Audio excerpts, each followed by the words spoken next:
Welcome to another edition of The World Today. I'm Amarachi Ubani. Here are the stories and reports we're tracking at this hour.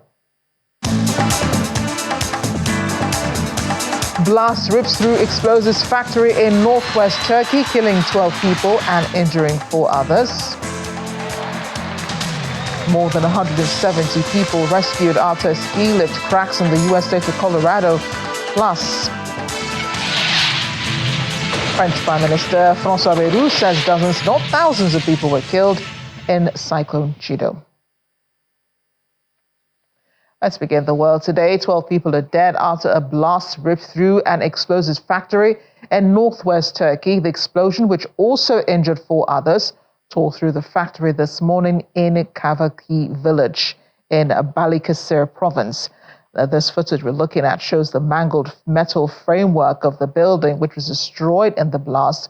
Fire crews are centered on the site to contain the blaze as health and security units dispatched to the area. The Interior Minister Ali Yelikiaya says an investigation has been launched into the matter.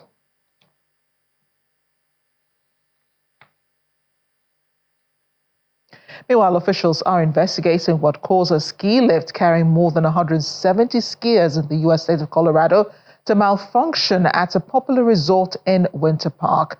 According to officials, a total of 174 people who were mid-air were rescued over the weekend after the lift automatically stopped following the detection of a crack in a support beam. Rescue teams could be seen helping the skiers descend via a rope, with all reaching the ground safely. No injuries have been reported during the operation. The incident comes at the start of a busy holiday season and in a state that sees millions of visitors flocking to its slopes each year.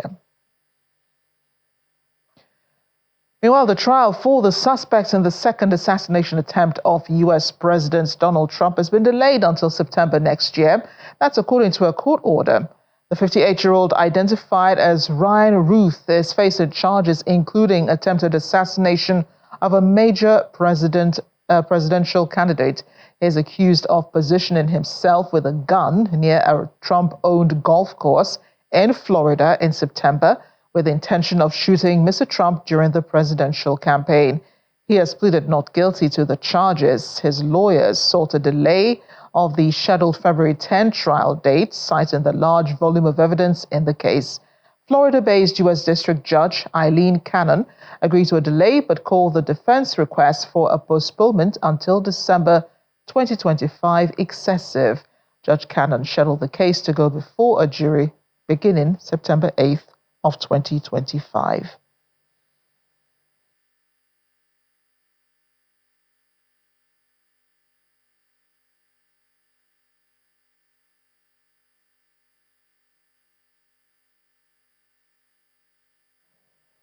While staying in the United States, a Guatemalan citizen has now been charged with murder and arson over a subway killing in New York over the weekend.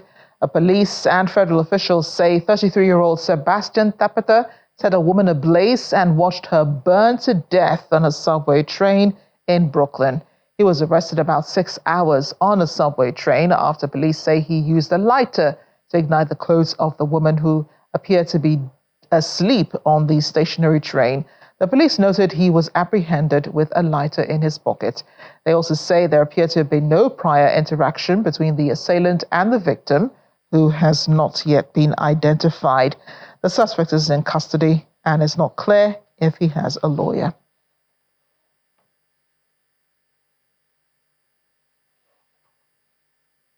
Our correspondent in Washington, Maria Bird, joins us now. Maria, now we know the identity of the New York subway arsonist. He's of Guatemalan origin. What more has been said of him? Well, we know this individual was illegally in the U.S., and so we know that he was not supposed to actually be here at this time, and he has been detained by New York police, and also that he has been also deported back. And so his being here unlawfully also just further exacerbates the fact of what the incoming president is discussing around individuals that are here unlawfully. And so this is definitely going to, I think, put greater attention around some of the efforts to ensure that those who are in the U.S. are legally here and are abiding by the rules and laws of the United States. This individual, we also know, was in the country in Arizona on January 4th, 2018, and was removed by the U.S. and returned to Guatemala days later on June 7th. So ICE was a part of that removal of him back in 2018. So this is, I think, not a surprise to many, but also this is just further exacerbates the reason for looking at some of our immigration laws and policies. And this will be fodder for the Trump administration that's coming in January, because he has promised to clamp down on illegal immigrants in the country. But what about a motive for this attack? I mean, they have him in custody.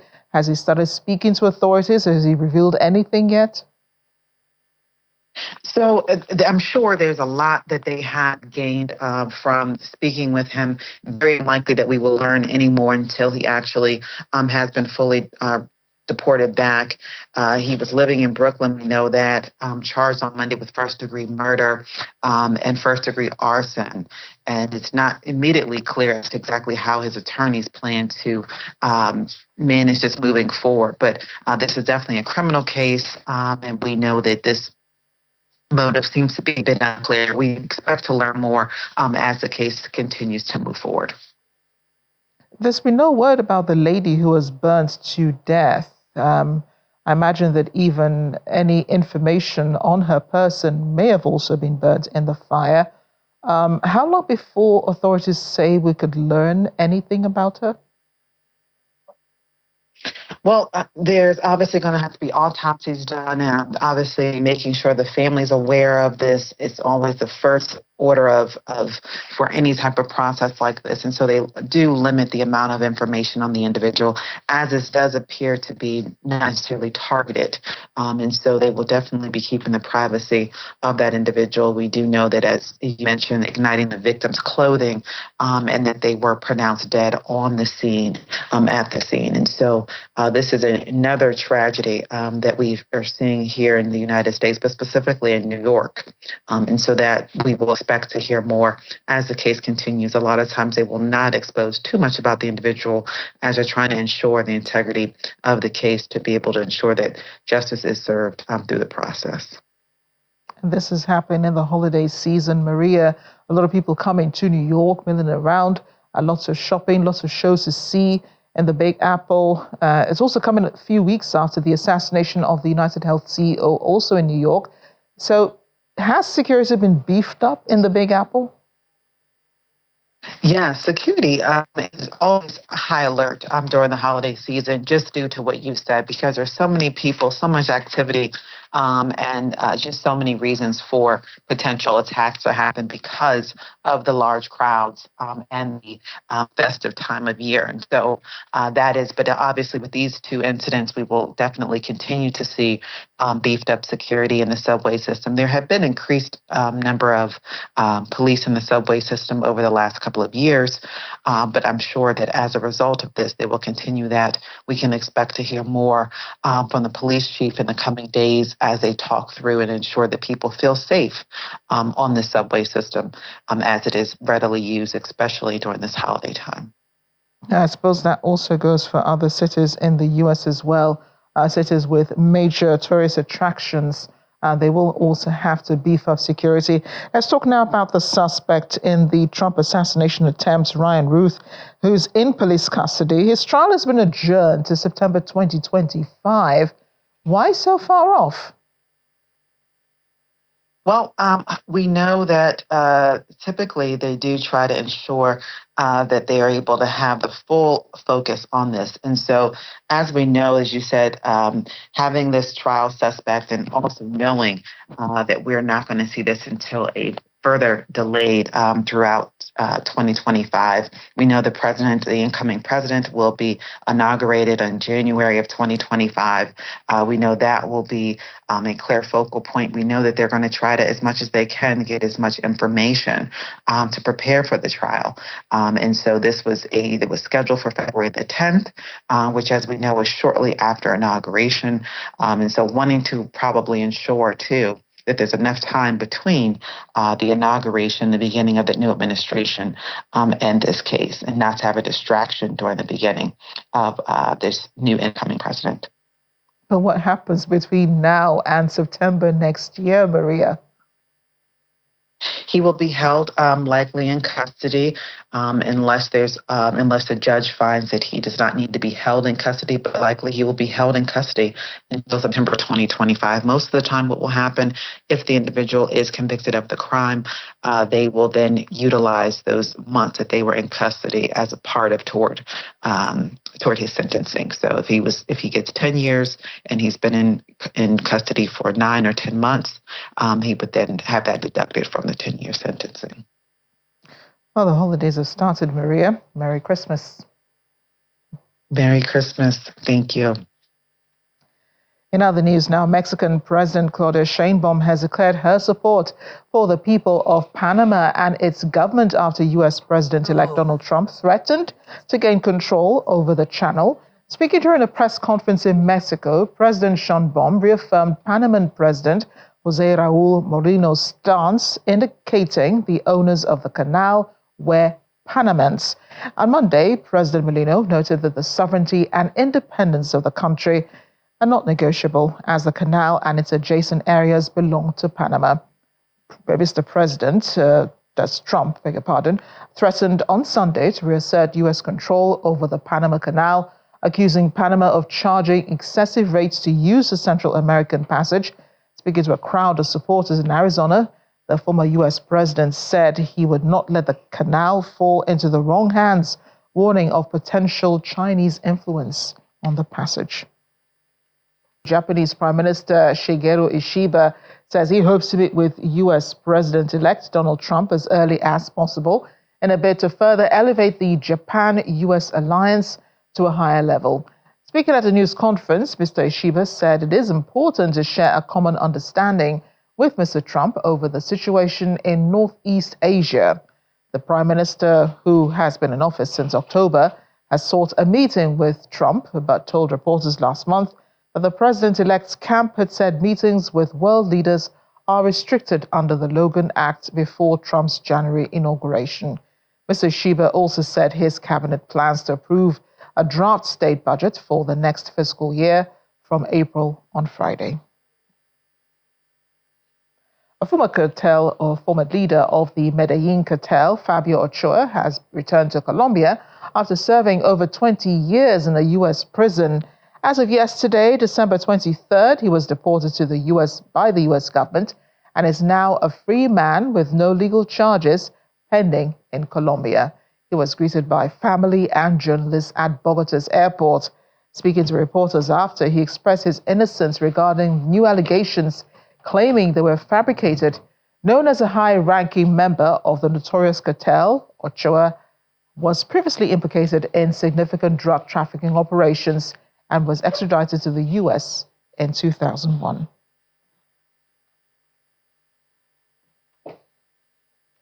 He's only been in office less than a month, but he could be booted out. Talking about South Korea's acting president, Han Duck-soo. According to a spokesperson of the opposition Democratic Party, Yoon Jong-kun, it will be decided later this week whether or not to submit a bill to impeach Han. The opposition has demanded that Han sign into law special bills to investigate his impeached predecessor, Yoon Suk-yeol. The country is still reeling from Yoon's short-lived bid to impose martial law on December 3rd, which he partly blamed on the opposition's propensity to impeach government officials. If an impeachment bill is submitted, it must be voted on within 24 to 72 hours after being introduced at a plenary session in Parliament. If introduced, the new impeachment bill could be voted upon as early as Friday or Saturday. In other news, the French Prime Minister François Bayrou has learned that the death toll in Cyclone Chido's wrath was only in dozens and not in thousands, as some have feared. The confirmed death toll on Mayotte so far is 35, but the immediate aftermath of the cyclone, local prefect François-Xavier Bioville feared that it would definitely be several hundred and could reach even thousands. Defending his initial remarks, Mr. Bioville insisted he has never been an alarmist and was simply unable to give the number of victims. The difficulty in counting is compounded by the fact that there are many inaccessible areas in Mayotte, and some victims were buried within 24 hours according to Islamic customs. Also, official population of Mayotte has been put at 320,000, but authorities believe there are between 100,000 to 200,000 undocumented migrants also resident in Mayotte. Cyclone Chido moved on to continental Africa after hitting Mayotte, killing 120 people in Mozambique and 13 in Malawi. Speaking of Mozambique, the streets have been deserted and heavy police presence found on the capital, Maputo. A senior constitutional council judge announced the Frelimo party's Daniel Chapo as president-elect and the party retaining its majority in parliament. In spite of this, protesters took to the streets in the northern city of Nakala Porto within an hour of the announcement and in other areas of the capital. In its final tally, the Constitutional Council announced that Chapo had secured about 65% of the vote, lower than the figure of more than 70% given by the Electoral Commission in late October. It's also given Frelimo fewer seats in the parliament than the commission did, without explaining the reason for the changes. Frelimo has consistently been accused by opponents and election observers of rigging votes since its first allowed elections in 1994, although it has repeatedly denied those allegations. The Electoral Commission has not commented on recent allegations of fraud in the election. We're in South Africa now, where the Border Management Authority has announced its readiness to protect Lebombo border ahead of threats of a national shutdown coming from Mozambique. Lebombo is a border leading into Mozambique. This is in the wake of Daniel Chapo being announced as the Mozambican president-elect. BMA Commissioner Dr. Michael Masiapato says the South African National Defence Force and other law authorities are on high alert and have been deployed to protect the border and its workers. He says on Monday alone, border security processed about 6,000 people going to Mozambique and 2,000 coming into South Africa. As the Border Management Authority, we want to just give an update in terms of the work that we are doing here at Lebombo Port of Entry in Mpumalanga, leading into Mozambique. We want to just indicate that since this morning, on this day, the 23rd of December, 2024, we have been able to process about 8,000 people. And out of the 8,000 people, around 6,000 of those were exiting South Africa, going to Mozambique. And we basically had around 2,000 that were coming back into South Africa. So we can also confirm that in terms of the processing of cargo, we had since early this morning stopped the processing of cargo, primarily because of the threat of the outcome in as far as the Constitutional Council is concerned in terms of confirming the election outcomes in Mozambique. So we have actually been informed that the Constitutional Council did confirm that Frelimo had indeed won the elections. So on that basis, our colleagues on the Mozambican side did confirm to us that the V8 protest is going to start in earnest on the basis of the pronouncement that were made by Mr. Mondlane. So on that basis, at the port of entry, we are very much ready to deal with any eventuality. We do have a strong contingent of the border guards together with members of the SNDF, members of the SAPS that are here to be able to protect the port infrastructure as well as the workers or the people that are within the port precinct. However, we are also ready to implement our option 2 in case the Mozambicans are to advise us to stop the processing. We will be able to divert the travelers from here in Libombo to Mananga port of entry, which is 60 kilometers away from this particular port, whereby the travelers will enter into Eswatini and be able to travel just about 100 kilometers to be able to enter Mozambique via Mahasha port of entry. So otherwise, as the Border Management Authority working with the rest of the stakeholders, everything is going according to plan. We shall be here at the port throughout the night, and we shall definitely make sure that there is no any security threats to the port of entry or even to the officials of the Border Management Authority and the rest of the other stakeholders. Thank you. Well, still in South Africa, we have been experiencing electricity challenges here in Nigeria. The Minister of Electricity in South Africa says the country has experienced 272 days of uninterrupted power supply. This, he says, is the best performance in 5 years, highlighting that this achievement is the result of building a solid foundation to sustain power performance, although he cautioned that South Africa is not yet out of the woods. Earlier, the minister, alongside power utility Eskom, hosted the final Energy Action Plan media briefing of the year, where they reflected on the key accomplishments and challenges faced over the past 12 months.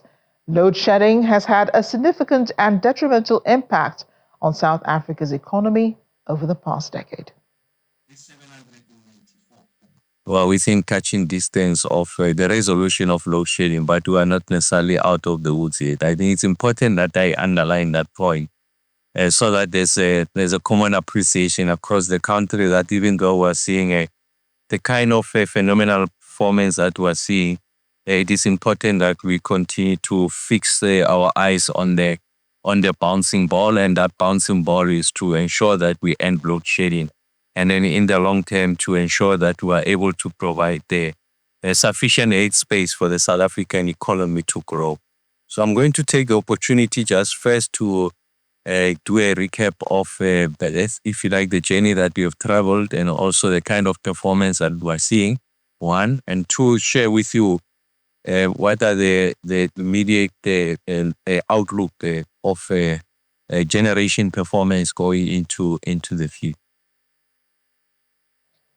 Our South Africa correspondent Innocent Amoso was at that briefing. He joins us now. Innocent, great to see you. And I'm just wondering how authorities arrived at this information or the specific number of days that they have supplied uninterrupted power supply, because you and I know there have been instances of power shortage in South Africa.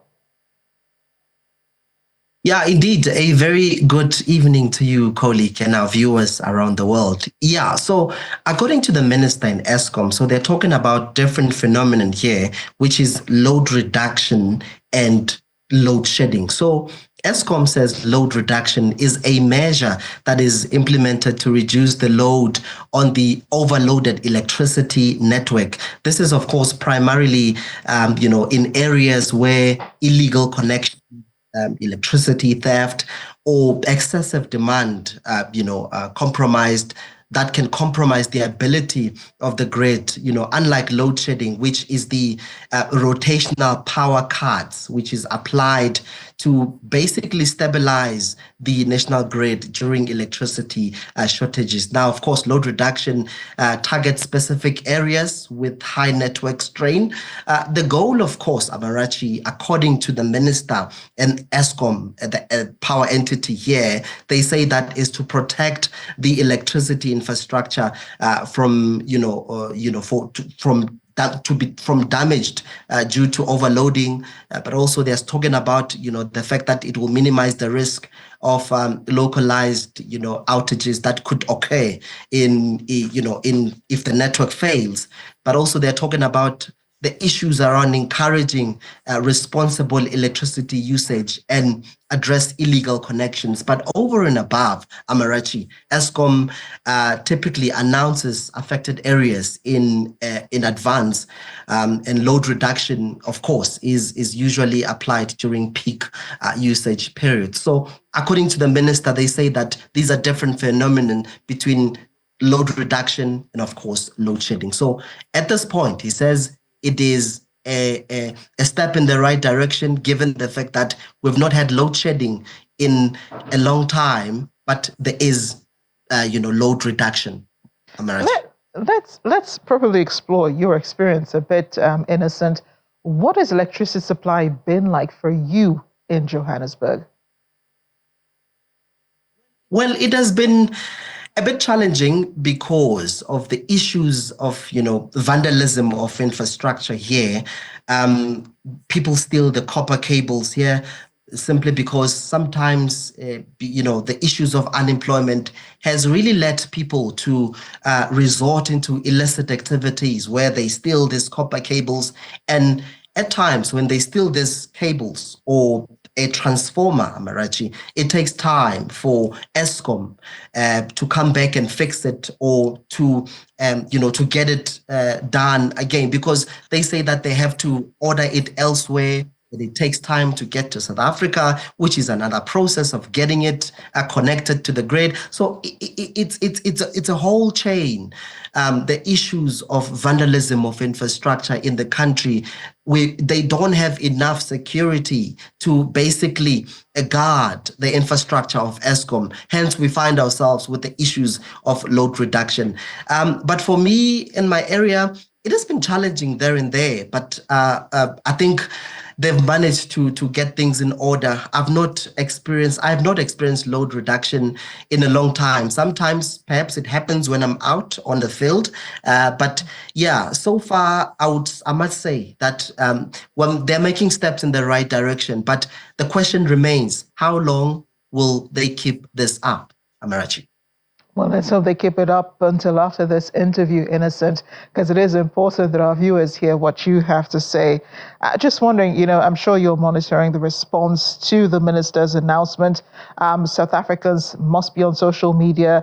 You may probably have even met people outside and probably had some reactions to what, the minister announced. What can you tell us about that? Well, Amarachi, the majority of South Africans, they don't understand what the minister is talking about, simply because I would imagine that the sector itself, it's quite complex. There's quite big jargons, the issues of load reduction, load shedding, the power grid. So really, people find it difficult to come to terms and understand what the minister means. Hence, when he started with the briefing, he thanked members of the media for basically, covering his media briefings to alert the nation, to basically break it down to the people what he means, because there's a lot of information that he needs to deliver with a short space of time. But with the media, we can dissect and break down things. But going back to your question, Amarachi, the many people here have not really understood the minister. In fact, a friend of mine said to me, what was the minister's address important, or he was just closing off the year? So which backs the point that I'm making, that many people really don't understand the electricity sector itself, which is quite complex here in South Africa, Amarachi. Yeah, the electricity sector is complex here as well. I can tell you some of the reasons why we don't have regular power supply here in Nigeria. But tomorrow is Christmas Day, in a sense, and I can imagine a lot of people want to celebrate at least with regular, uninterrupted power supply. So can they ensure that happens for many South Africans tomorrow? Well, Amarachi, it's difficult to tell. I can sit here and say there are people who will not have electricity tomorrow, and because of the issues of vandalism of infrastructure, there are many informal settlements where there is many illegal connections, And just yesterday, there is a sheikh that got banned, and one person died because of that particular incident. So it's Christmas, yes, it's a time of giving, but for some people, it's going to be challenging. For some people, they might not have electricity tomorrow. Even the minister mentioned that, yes, we're making steps in the right direction, but we're not out of the woods. We still have challenges as a sector. Well, that's a bit of a shame, isn't it? I mean, if you can't watch TV, at least you can play music and just have fun at home. So speaking of Christmas, Innocent, how are South Africans preparing for the festivities? Well, it's a beautiful time, Amarachi. In fact, I'm alone in Joburg. My wife has traveled and the kids have traveled. I'm here because a lot of things happen in Joburg. If something happens, I have to get the cameras and run to the story.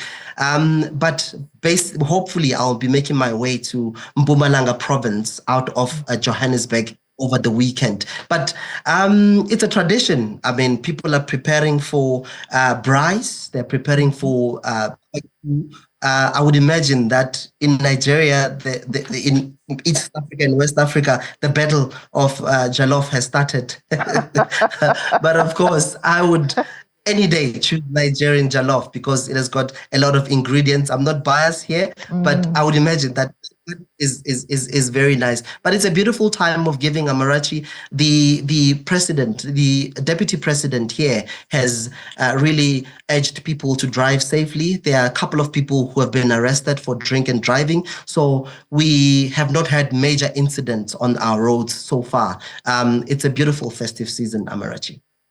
Well, in a sense, you picked the right choice when you said the Nigerian jollof is better, but we're not starting off any wars here. People have, the ways they celebrate Christmas. I'm sure you've heard about Dirty December here in Nigeria. And lots of parties to get to for those who have the time to attend. You and me both will be working Christmas Day. Thanks again, Innocent, and Merry Christmas. Merry Christmas to you, colleague, and our viewers. Thank you so much for having me once again. Speaking of Nigeria, President Bola Tinubu says he has no regrets removing fuel subsidy in spite of the attendant effects on the cost of living of the citizens. He was speaking in Lagos at his residence with a group of media personnel, including Channel Television's Malpe Ogun Yusuf, addressing a wide range of subjects affecting the policy. Reacting to Malpe's question on the subsidy issue, the president said it could have been tantamount to postponing the evil day as the country was running out of the revenue to sustain the subsidy regime.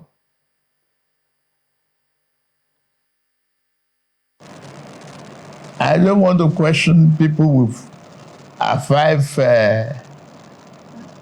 limousine type of vehicles on the roads. Well, we should teach management with all our programs. We have to manage our resources within our means. There's no way out that you give out fuel and allow all the entire neighboring countries as Father Christmas. I don't have any regret whatsoever removing the subsidy.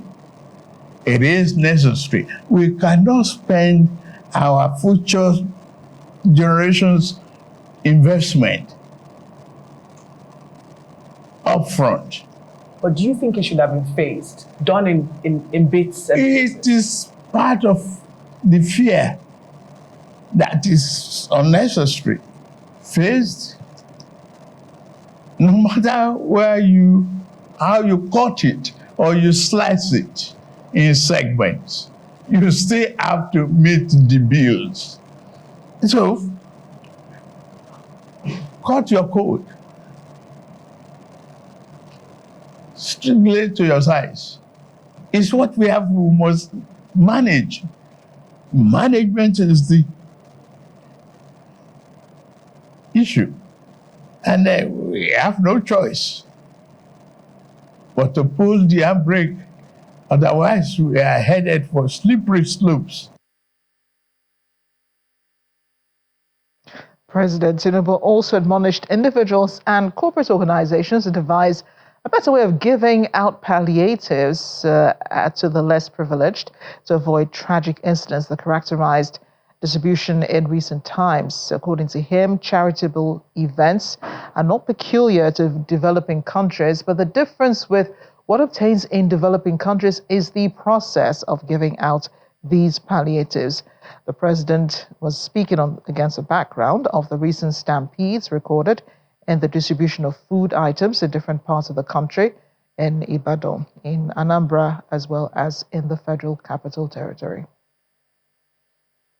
It's very sad that people are not well organized. We just have to be more disciplined in our society. Okay. Condolences to those who lost the family members. But it is good to give. Every society, even in America, they have food banks. They have hungry people. In Britain, they have food bank. They have warehouses. They are organized. They take tokens to be in line and take turns to collect. It's unfortunate. We just have to. It's a reflection in our bus stops where we don't even want to be on queue before we rush into the vehicle. It is very sad, but we continue to learn from our mistakes. To me, I see this as a very grave error on the part of the organizers. But things are improving. It doesn't kill our happiness for this season. It should be. We should just get on with it. Barely a few hours to Christmas now, Lagos residents have been assured of adequate preparations for safety and disaster management strategies to curtail any emergency during and after the Yuletide. The Permanent Secretary, Ministry of Special Duties and Intergovernmental Relations, Mr. Sheson Ogundeko, gave the assurance at the 2024 Christmas Carol organized by the Lagos State Emergency Management Agency, LASIMA, held at Alausa, Ikeja. Mr. Ogundeko, who represented the Permanent Secretary of LASIMA, Mr. Olufemi Oki Osointolu, says the carol celebration is to encourage and thank God on behalf of the emergency first responders for their selfless and efficient service delivery to Lagosians this year. This is not the usual gathering you'll find officials of the Lagos State Emergency Management Agency. They are most times on the field, saving lives. Fortunately, the season permits them to celebrate, which is why LASIMA is holding its 2024 Christmas Carol of Songs and also give thanks to God for the grace to deliver their duties. It has been a fulfilled year for us at LASIMA with all our staff and technical partners. And as a mark of gratitude to Almighty God, this carol has been designed to capture the essence of this magical season. Christmas is a season of hope, love, and thanksgiving, where dreams come alive and hearts are filled with joy. Then comes the moment to enjoy the rendition of congregational hymns by LASIMA choristers, praise chants, and song ministrations by guest artists.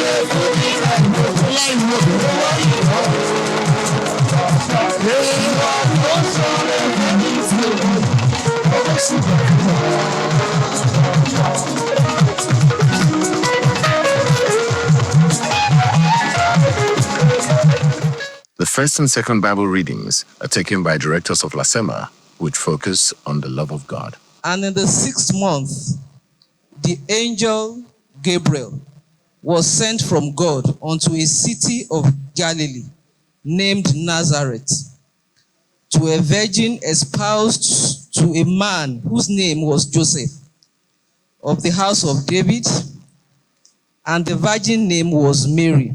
Verse 28. And the angel came into her and said, Hail thou that art highly favored, the Lord is with thee. Blessed art thou among women. And when she saw him, she was troubled at his saying, and cast in her mind what manner of salutation this should be. Verse 30. And the angel said unto her, Fear not, Mary, for thou hast found favor with God.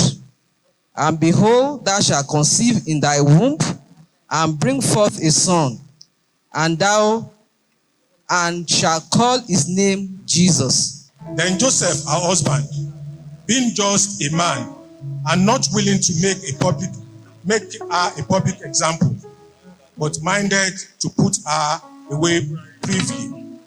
But while he thought on these things, behold, the angel of the Lord appeared unto him in a dream, saying, Joseph, thou son of David, fear not to take unto thee Mary thy wife, for that which is conceived in her is of the Holy Ghost. Representing the First Lady of Lagos State is the wife of the State Commissioner for Information and Strategy, Mrs. Fumio Motosho, who took the third Bible reading.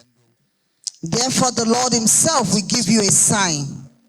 Behold, a virgin shall conceive and bear a son, and shall call his name Emmanuel. Curds and honey he shall eat, that he may know to refuse the evil and choose the good. For before the child shall know, so refuse the evil and choose the good. And that you dread will be forsaken in both our kings. The Lord will bring the king of Assyria upon you, and your people run your father's house.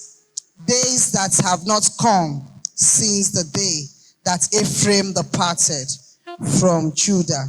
The Lagos State Emergency Management Agency is using this opportunity to assure the people of Lagos of prompt response time to emergency cases during and after the Yuletide.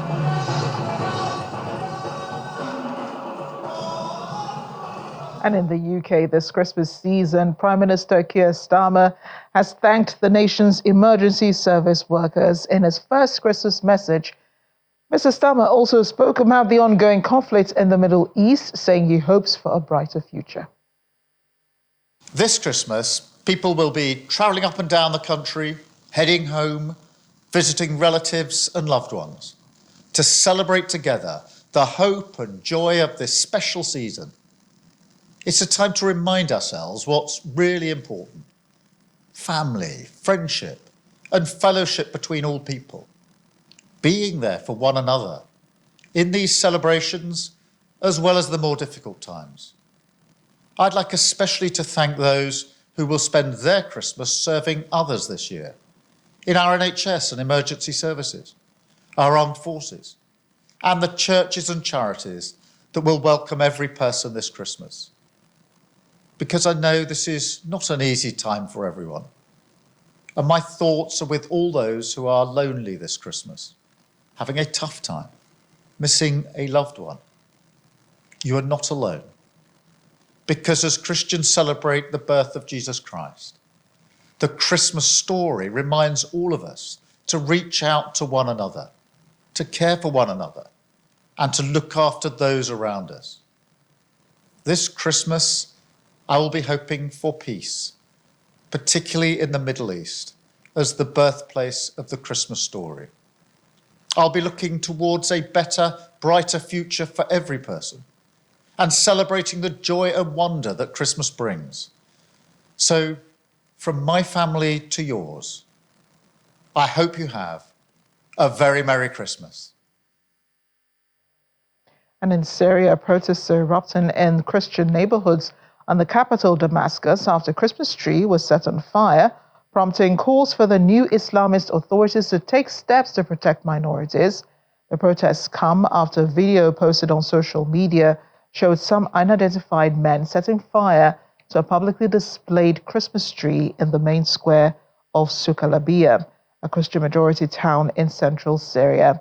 Hayat al-Sham, the main Islamist faction which led the uprising, that toppled President Bashar al-Assad, said foreign fighters had been detained over the incident. HTS representatives have promised to protect the rights and freedoms of religious and ethnic minorities in Syria. Meanwhile, as Christmas morning dawns, the ancient birthplace of Jesus Christ, which is usually a bustling beehive of activity, will be having a low-key celebration this year. Bethlehem's manger square has been prepared for Christmas Eve without the usual decorative lights and giant Christmas tree. Instead, there is a heavy presence of Palestinian police at the Church of the Nativity, and Christmas looks set to be marked only with religious rituals. With at least a reported 45,000 people killed in Israel's campaign against Gaza since the October 7 attack, the mostly Palestinian population of Bethlehem in the occupied West Bank is in mourning. Christmas Eve in Japan, however, is seeing visitors flocking to Tokyo's Sunshine Aquarium to watch Santa swim with the penguins. There he is.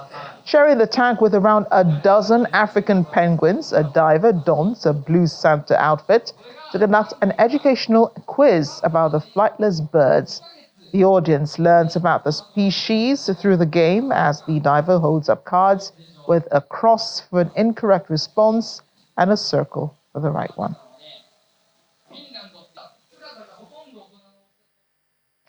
Finally, on the program, Finnish Santa Claus has departed from his hometown in the Arctic Circle. Before beginning his round-the-world trip of delivering presents to all, Santa greets the crowd that had gathered in Santa Claus Village in Rovaniemi in northern Finland. The Santa also gave a Christmas message urging people to be best in all things of life. Santa set off in his reindeer-driven sleigh moments later, waving to the crowd as he left them behind. Quite big gifts, I think. Kati! So let's see what happens with this gift. And take good care of the presents. We made them with love. Yeah, I will. Joo, And now, everybody, Merry Christmas. Oikein hyvää joulua. Joyeux Noël. Feliz Navidad. Hei! Ollaan valmiita, mennään vaan. Merry Christmas. Hei! Joyeux Noël, Frohe Weihnachten. Feliz Navidad. Hey. Holiday. Hey. High five. Hello. High five. Here we are. Starting the journey. Nyt aloitetaan matkaa sitten. Oikein mukavaa iltaa kaikille täällä. Have a wonderful night here. Just wondering how Santa would get to Nigeria. Is it going to ride on that sleigh all the way to Nigeria where we have no snow? Well, Santa, if you're watching this via satellite, I need to get my presents by tomorrow. Thanks for watching, everyone, and Merry Christmas.